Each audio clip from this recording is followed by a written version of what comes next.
Today we're going to find out if it's possible to win a Stanley Cup in 10 years with only Russian-born players in NHL 21. Let's get into it. Herotheycallme. So hey, let's play. I'm Herotheycallme, and we're going to be playing as the Russian Kremlin. Couldn't think of a better name, so that's the team I made.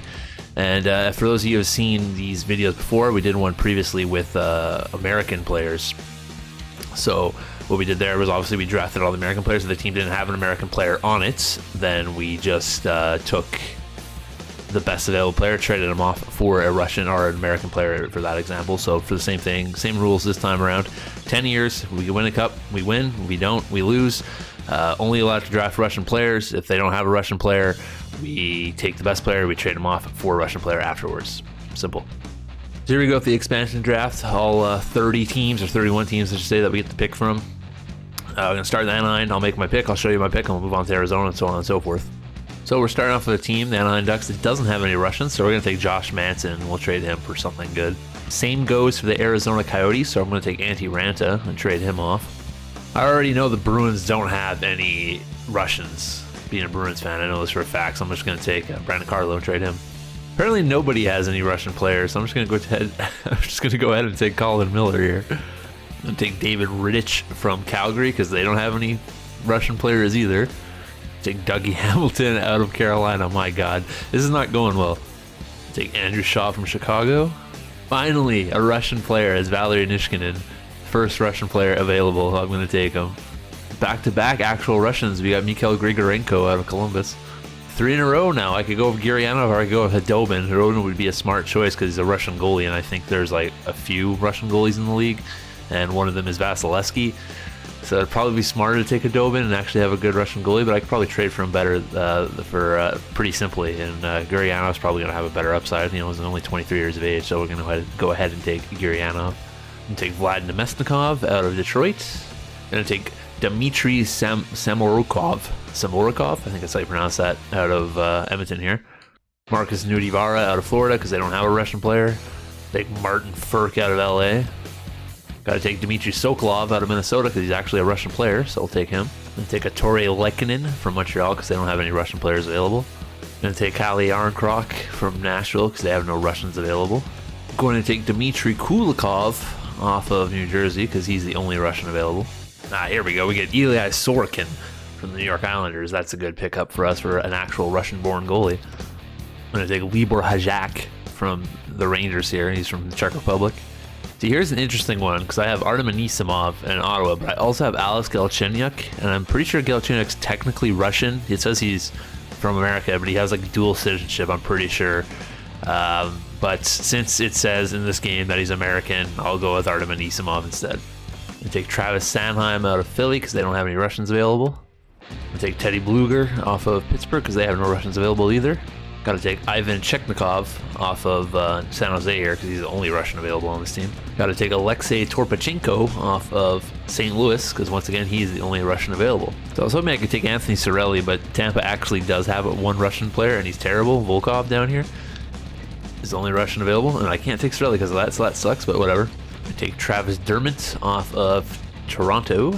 Vancouver has no Russian players, so I'm going to take Thatcher Demko and trade him. Washington has no Russians either, so I'm taking Trevor Van Riemsdyk. And for my final pick, I'm going to take Jack Roslovic off of Winnipeg because they got no Russians. And that is my team. You can look at it right now on paper. We only have a handful of Russians, so I got a lot of work to do in the trades here to actually get all a Russian team. It's going to take a while, so give me a minute. I actually have the first overall pick, and I'm not even joking. The first 4 picks are all Russian players. I'm kind of thinking about keeping it, and I think I'm going to draft this Dmitry Grachev guy, and hopefully it turns out good for us. So it seems we would have been fine with Grachev or sub-rev. They're both 79 overalls and elite mediums. A lot of good players, though, that we could have chosen from, but I think I'll be all right. I'm going to trade off the rest of my picks and try to build my team up now. Dougie Hamilton and Jack Roslovic for Rasmus Ristolainen. There we go. Wait, Ristolainen's Finnish, isn't he? Why did I think he was Russian? Oh, I'm an idiot. Ristolainen, 2 seconds of first and Thatcher Demko for Andrei Svechnikov. There we go. Trade Libor Hajek and Travis Dermott for Kirill Kaprizov. There we go. Try Kali Yarncroc, a 3rd, 4th, 5th, and 6th for Alexander Romanov. Manson, a 7th, 3rd, 4th, and a 2nd for Gusev and Muka Medulin. Gonna try Travis Sanheim straight out for Vitaly Kravtsov. Gonna try Marcus Nunivara, 5th, 6th, and 7th for Pavel Buchnevich. Gonna try Colin Miller and Riddich for Zaitsev and Decard. Carlo Ranta, 3 seconds for Provorov. Grachev and a 1st. There we go. All right, we're in free agency. I got to sign pretty much all the Russian players I can here, just to fill up my roster, if there's any available, that is. I signed Oleg Sosunov, Andrei Karyev, Ilya Sharapov. I don't know why it took me so long. I signed Pavel Gogolev, Alexei Sergeyev, Kirill Nishkinov. I also got Renat Valiev, and Ilya Kovalchuk, and Valentin Zykov. I'm trade Trevor Van Riemsdyk for Ilya Lyubushkin. Aaron Shark and a 5th round pick for Pavel Shen. I'm going to try Bluger, Lekkinen, and a 1st for Mikhail Sergachev. Hey! Try to get to Dobin for a 3rd, 4th, 6th, and 7th. I'm going to try Shaw and 2 thirds for German Rubstov. And Mikhail Sergachev is signed with us. So that was a lot of hard work to get a bunch of Russians on our team, but let's go ahead and take a look at our center depth, which is probably terrible. Yeah, Kuznetsov and Anisimov, I should say. I'm going to call up Rubstov and Chekovich, I think, as well. Obviously, I got to send some people down, but we have Gusev, Kovalchuk, Kaprizov, Nemestikov, and Zykov as left wingers. And on the right wing, we have Svechnikov, Buchnevich, Kiryanov, Grigorenko, Kravtsov, Volkov, a whole bunch of guys. I'm going to send down Zykov, I think. We'll call it the 2 centermen just for extra center depth. And defensively, we got Provorov, Sergachev, Zaitsev, Lyubushkin, Kulikov, and Romanov. And I'll call up Valiev, I think.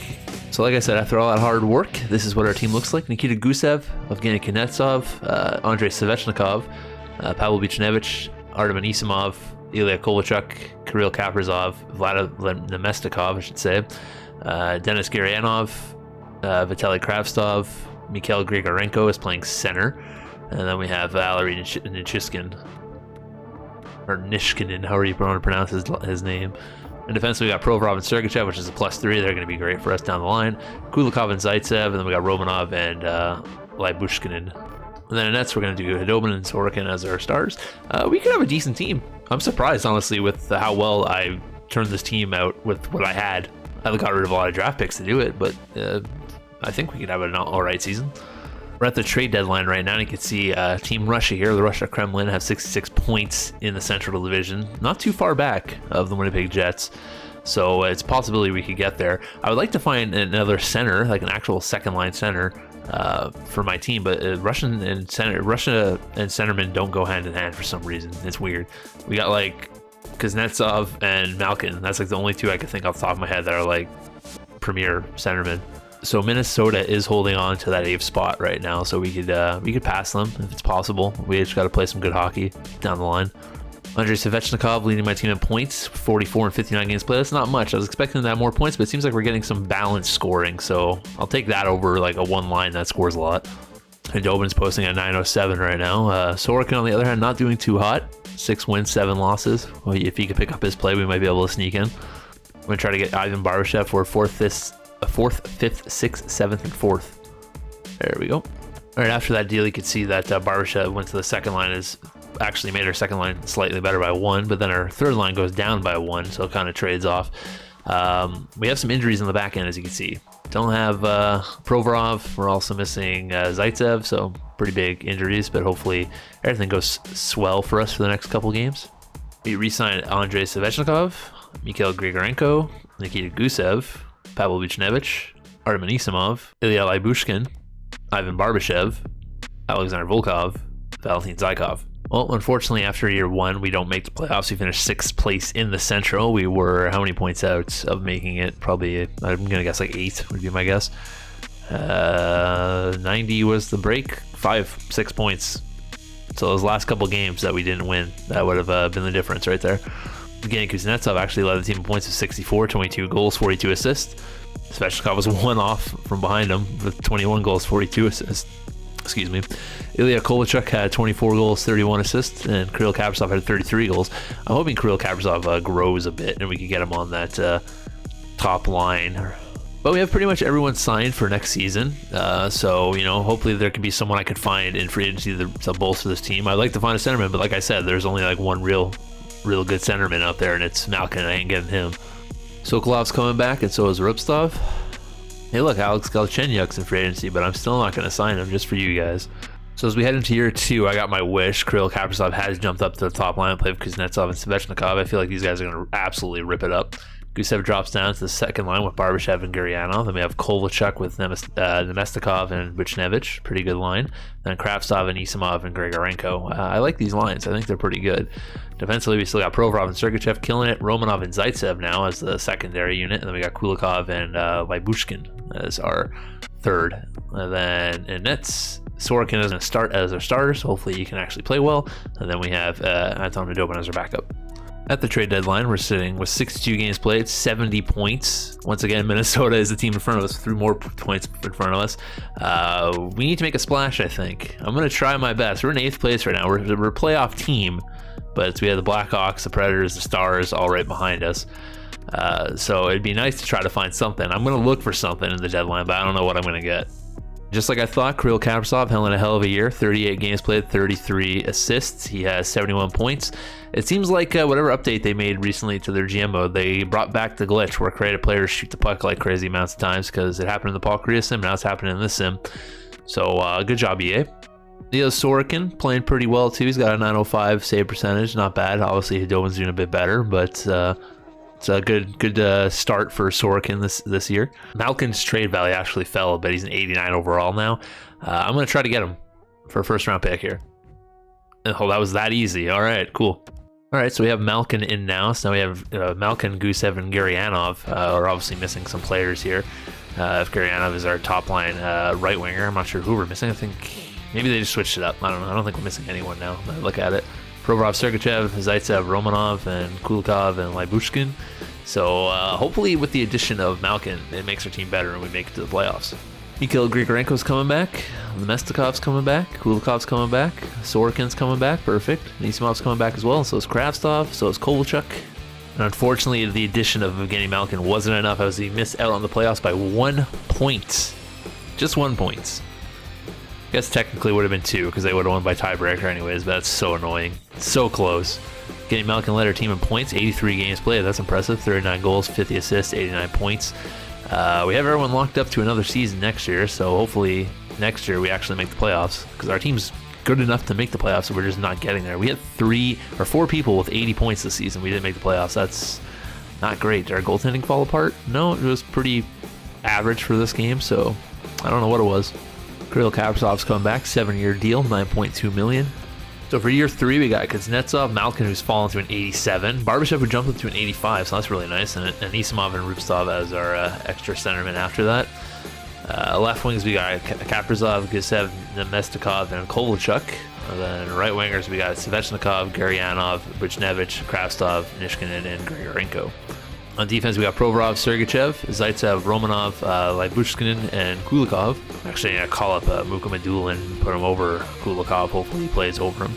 And then goalies, we got Sorokin and Khudobin, who's dropped to an 81. Oof. So we got Kaprizov, Malkin, and Svechnikov as our top line. Then we got Barbashev, Kuznetsov, and Gurianov as their second. So they got Barbashev playing wing. Gusev, Anisimov, and Buchnevich. Then we have Nishkinen and Nemesnikov and Kravtsov as our fourth. Defensively, we got Provorov, Sergachev, who are no longer a double dynamic duo since we changed our coach. Romanov and Zaitsev go up, though, and Kulikov and Lyubushkin go up as well. And, of course, Sorokin will be our starter. Question of the video. Who is your favorite Russian player of all time? Answer down below.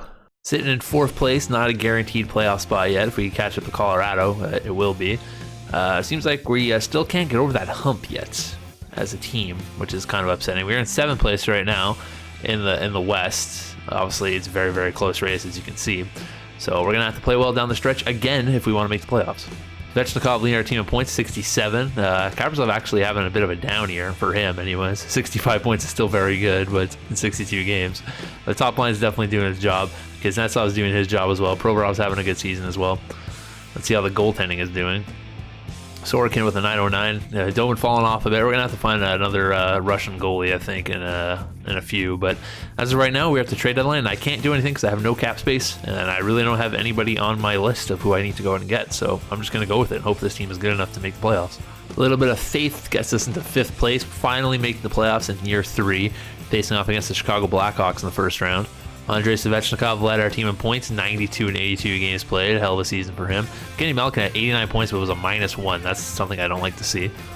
As you can see, we got the Blackhawks in the first round. Possible matchup of Winnipeg or Dallas after that if we're able to beat the Blackhawks. But let's see what's on that Blackhawks team. Chicago Blackhawks got DeBrincat, Hinostroza, and Kane as their top line. And they got Lehkonen, Doc, and Nylander. And then Kopp, Jenner, Strome, Ensweidel, Fabry, and Walmart. It's a weirdly made up offense. Murray, Bodquist, Keith, Polak, Bodine, and Demers. Not a bad defense, I'll give them that. And goaltending, they got Frederick Anderson. All right, so there's their key guy right there. As we head in, we have Kaprizov, Kuznetsov took over the top spot because Malkin's fallen through an 86 overall. Svechnikov as their top line, Gurianov, Malkin, Barbashev, Gusev, Nemesnikov, Buchnevich, and then Nishkinen and Nisimov and Grigorenko, who are a -2, which isn't great to see. Provorov and Sergachev, Romanov and Zaitsev, and Kulikov and Lybushkin. You know how we do when we get in the playoffs. You simulate those first 4 games. We ain't good enough to win one, then you're pretty bad. So we'll see how we do. 2-0 win already. All right, 4-3 overtime win. Sick. 4-3 win. Are we gonna do the sweep? Hell yeah. That's what I'm talking about, boys. First playoff experience and a big time sweep. Winnipeg Jets beat Dallas 4-2, so we got the Jets in the next round. Possible matchup of either Colorado or Edmonton after that. That would be really difficult. Looks like everyone is healthy on our team.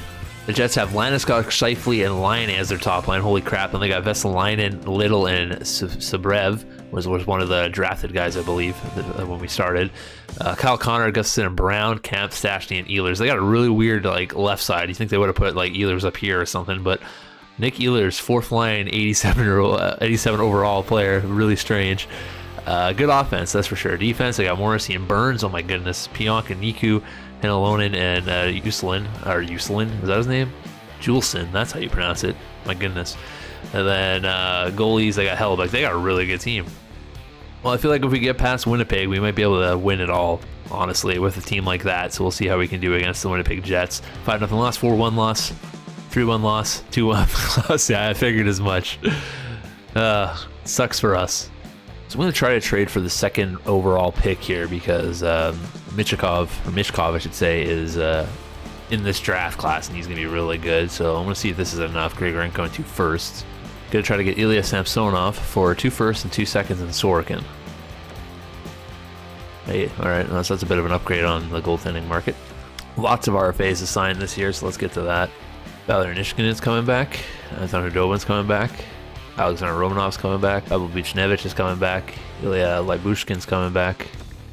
Ivan Barbashev as well. Dmitry Samokorov. German Rubstov. Pavel Shen. Ivan Cheknovich. Alexander Volkev. Ilya Sharapov. And Pavel Gogolev. And Alexei Sergeyev.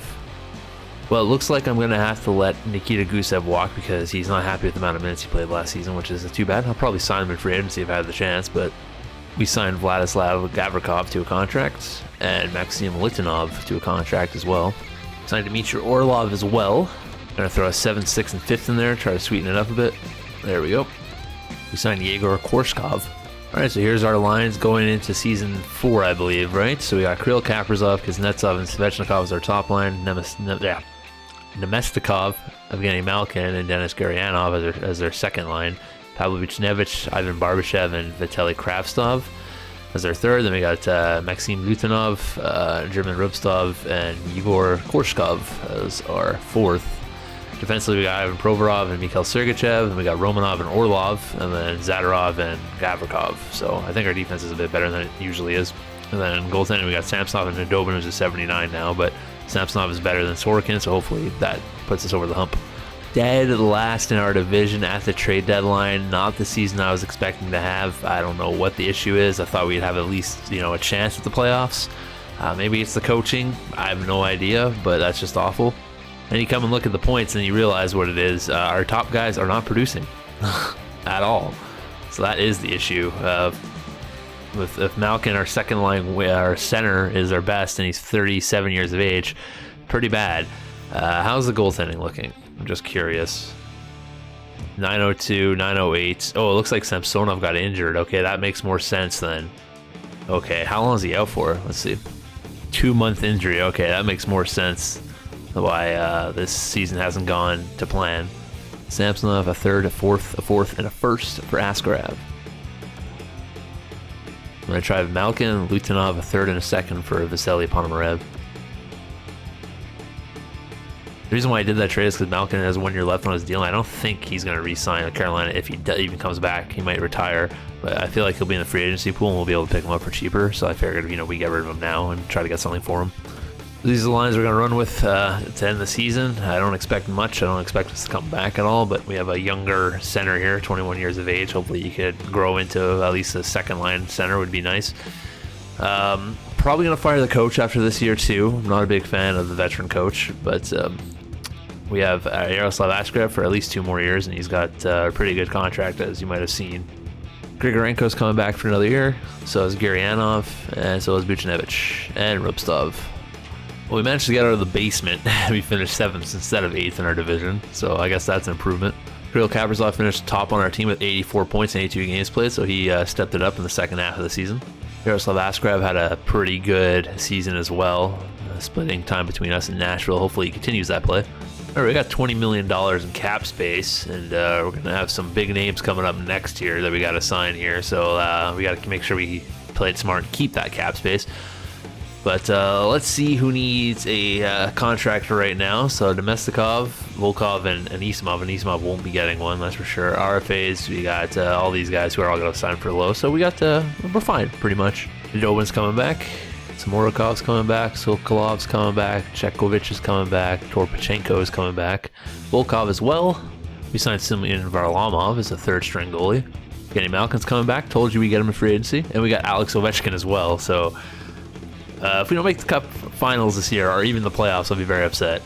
All right, so our top line is Kaprizov, Kuznetsov, and Svechnikov. We have Ovechkin, Malkin, and Gurianov as our secondary. And then we got Ponomarev, Barbashev, Kravtsov, then Nishkinin, Rubstov, and Buchnevich, which are -2, but it's a 4th line, so it's not that big of a deal. Defensively, here we go. Provorov and Sergachev are +1, Romanov and Zadorov are +1, and Mukhamadullin and Orlov are +3. So our defense should be good. We got a new coach. He's an A+ defensive coach, so that might have something to do with these guys doing really well. And then our goaltending duo is Askarov and Khudobin. It's in 4th place in the Central in year, 5, I want to say. 34 wins, 23 losses, 5 overtime losses for 73 points. Pretty big gap over the Nashville Predators. Pretty much tied with Colorado as well, and 3 points back of Chicago. So looking like a playoff spot unless we mess things up. As you can see, it is kind of close between 8 and 10 as well, 11. Bit of a close race. To fall down, but nothing too crazy, so we should be okay. Kuznetsov leads our team in points with 55, 11 goals, 44 assists. Ovechkin right behind him, that's fitting. Then Svechnikov, Barbashev, Kaprizov, who's started off slow again. We'll see if he can pick it up in the second half of the season. Yaroslav Askarov having a good season as well. Khudobin not so much, but he's only played 15 games. Finished 3rd in our division, so that's good enough for a playoff spot, obviously. Evgeny Kuznetsov led our team in points, 74 points in 82 games played. It looks like we had some pretty decent scoring throughout the roster here. Yaroslav Askarov had a pretty good season. And as we get our second playoff experience in year 5, we got the Chicago Blackhawks. I think we got them first time we got in the playoffs too, if I remember correctly, again. So let's see what they have on their team. They got DeBrincat, Strome, and Pasternak. Oh my goodness. Nylander, Doc, and Kane, Sickhart, Howrlich, and Bjork, Appleton, Reichel, and Nick Patan. And then they got Tumos Salo, Pollock, Pesci, Shea Theodore, Ryan Murray, and Justin Hall. Pretty damn good team. And Jesper Wallstedt. Oh my goodness. Doesn't look like our lines changed very much. I think there is a change down here, though. I think we're missing a centerman. Maybe not. I don't know. I can't remember what our 4th line looked like. Defensively, we're still strong as ever, so I don't know. I like our odds. So here we go. Let's simulate the first 4 games and see how things go for us. Game 1 goes to us 3-2. Lost 5-4 in overtime, then 6-4. Oof, boy, 6-3 loss isn't looking good. This could be the end of our run right here. Oh no, we're keeping to it. All right, 2 more games. Can we get to the Game 7 though? The all-important Game 7? That's Game 7 time against the Chicago Blackhawks. Let's see how we do. So we're fighting back from 3-1 down. Obviously, we had the first win, but we haven't won. Then we came back, so that's pretty impressive. Good resilience from the Russians. See if they can manage to not choke here in Game 7 and complete the comeback. So far, they are leading in shots, 6-3, outshooting, I should say. Ovechkin scoring on Wallstead. That's what I want to see from my veteran leadership. You know, getting some big goals. Not like my players now aren't veterans like Svechnikov and everything. They're like all in their mid-20s. Anders Bjork tying it up at 1-1. Short-handed goal. That's not what you want to see ever. Another power play attempt here for Russia, but they got nothing. Anders Bjork, a guy that can't score, so it makes me wonder how he scored a short-handed goal. Boy has so many chances a game, misses the net or just can't bury them. All right, we're going to third period here. Russia down by 1, or tied, I should say, 1-1 with Chicago. Out shooting Chicago like crazy, but just can't seem to solve the riddle of Jesper Wallstedt right now. Last 10 minutes of play in the third, and it looks like Pavel Buchnevich is going to solve that riddle as he makes it 2-1 for the Russia Kremlin. That's the name of our team. I forgot what our team name was. I was going to say the Russia Americans. That's not right. Well, I guess it could be right. Anyways, we win this one. We're going on to the next round. All right, so after coming back against the Chicago Blackhawks, we got the St. Louis Blues in round 2. Possibility of the Ducks or the Avalanche in the next round after that. But we got to work on the Blues first. This is the farthest we ever got in the playoffs, so here's hoping we actually win a game this time. The St. Louis Blues have Sammy Blais, Braden Shen, and Vlad Tarasenko as their top line. Hornquist, Fabry, and Lysell. Greenway, Verhage, Cassian, Thomas, Larson, Costans. An okay team. Krugen, Falk, Savard, Pernovich, Dunn, and Clegg, or Clog, I don't know how to pronounce that guy's name. And then goalies, they got Jordan Binghamton and Capo Kakokin. So a pretty like middle of the pack team, but well balanced. So it was German Rubstov that was injured before last time. Now we have a full lineup. We're healthy, I think. Yep, 100%. And both our goalies are still here, I'd imagine. Askarov was hurt, so that's interesting. Hopefully he stays healthy here. We'll simulate the first 4 again against St. Louis and see how we stack up against the Blues. 5-1 loss, 3-1 win, 3-1 loss, 4-3 win. All right, big game 5 here to take the lead for either team, and it goes to us. All right, so the only possibility of losing will be in a game 7 against the Blues, so let's see how we do right now. 1-0 loss. It is going to go to game 7. And here we go with game 7 against the St. Louis Blues. Winner take all. Winner goes to the Western Conference Finals. Ooh, Svechnikov scoring on Binghamton, giving the Russians the 1-0 lead. That's what you want to see in a game 7. You got to get that early lead, and also outshoot them like crazy. That also helps. Would have been nice to score on that power play there, but nothing doing for the Russian Kremlin, unfortunately. If we keep them to this low shot throughout the game, that'd be nice. Hard to score goals if you can't take shots on net. But they tied it up. Patrick Hornquist scoring on the power play. See, if we would have scored on that power play, it would have been good. Patrick Hornquist scoring again. Apparently, Patrick Hornquist has got it this game. He also should be like in his 40s, or close to it, anyways. He is built for playoffs, so he's a playoff hockey player, that's for sure. Grinder type dude that can score, you know, big body. 1 goal is all we need to tie it up here, boys. It'd be nice if you can get it right now. Thank you, Dennis Gurianov. It's like you're listening to me or something. Power play, chance to score to get the lead. No, okay. It looks like we're going to go 2-2, 3-2 of getting Kuznetsov, I should say, if I can speak English. Scoring on the power play. There we go. It ties things up in the power play totals here. Special teams, 3-2. All you need to do is shut them down for 2 minutes here, boys, and you're going on to the Western Conference Finals, and yes, we are. Let's go. And it looks like we are getting the Colorado Avalanche in the Western Conference Finals. I wonder what's on that team. I assume they still have Nathan McKinnon and Mikko Rantanen and all those guys, so I'm sure it's going to be a bit of a challenge. Over on the eastern side, we have Buffalo and Carolina. I know both those teams are probably really good. Colorado has Gus Nyquist, Nathan McKinnon, 98 overall, Nathan McKinnon, and Mikko Rantanen. They got Blake Wheeler, Tyson Jost, Brandon Saad, Martin Nook, Zemgus Girgensons, Alex Jason, Jankovic, Lowry, and Bowers. Defensively, they got Taves and McCarr, Timmins, Gerard, Byram, and Hutton. Yep, pretty good team. And then who they got in nets? Ben Bishop. Okay, their goaltending is really weak, so we should be able to take advantage of it there. Looks like Kaprizov got a little bit injured, banged up in that last series, but we're doing well. We're all right. Defensively, we're fine. And how's our goalie situation looking? Askarov is healthy. Good.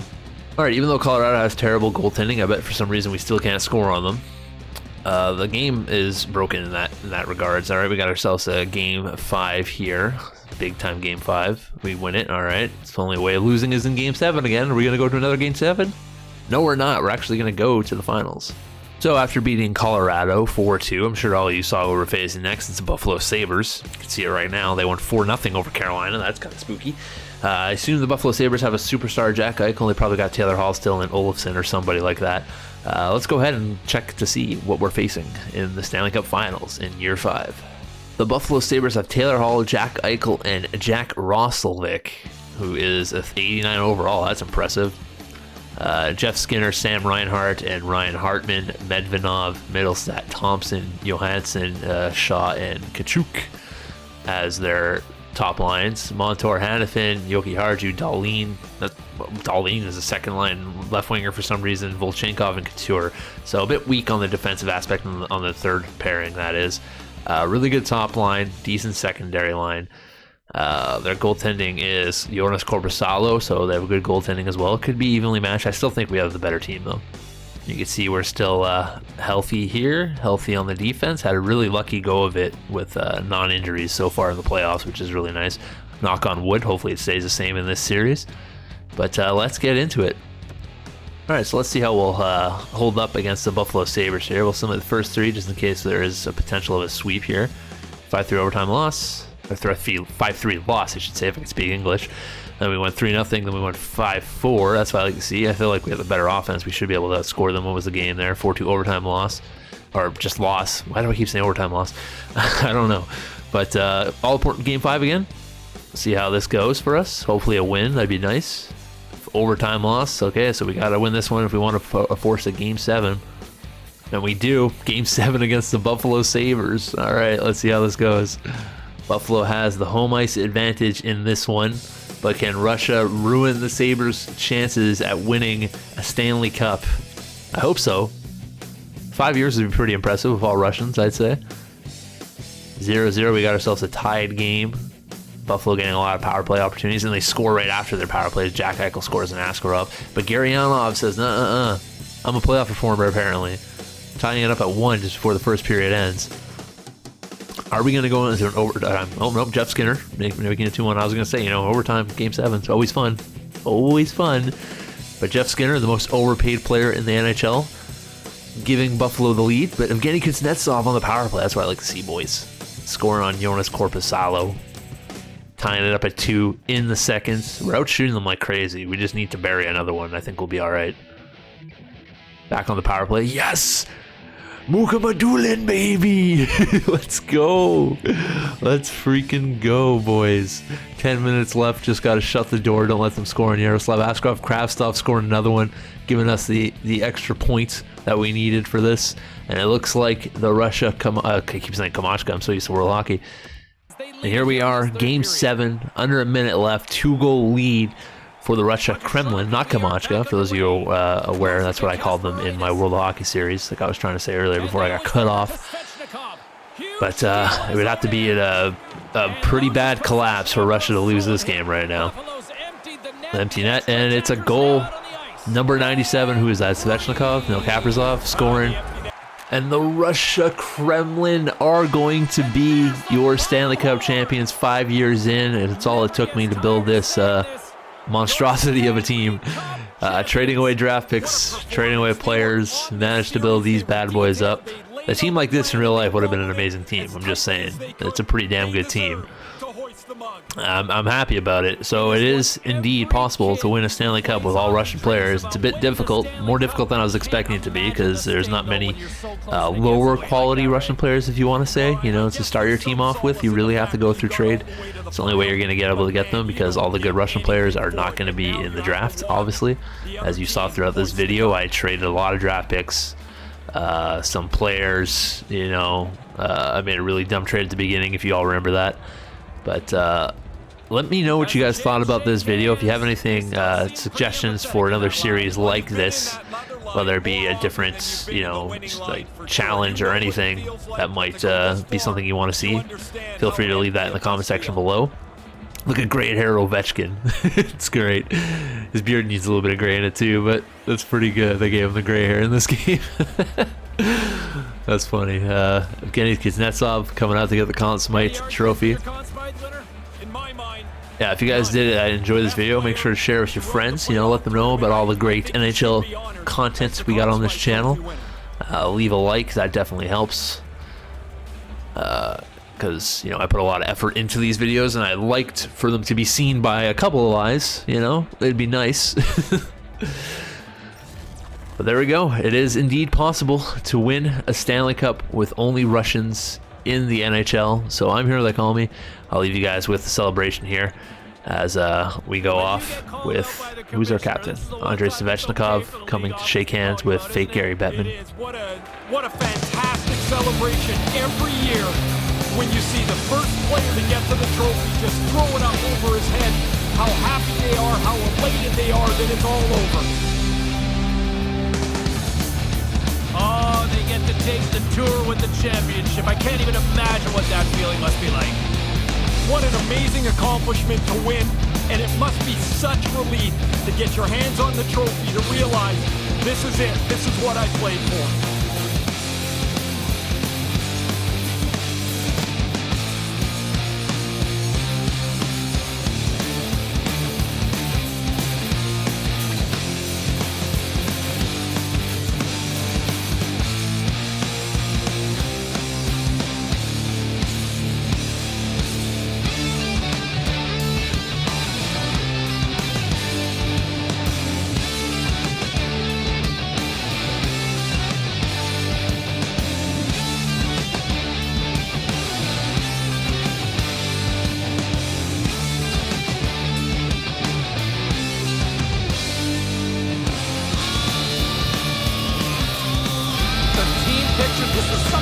99 started, did he not? Yeah, I believe it was his last year in Edmonton where they won, called everybody together. What an unreal photo to have.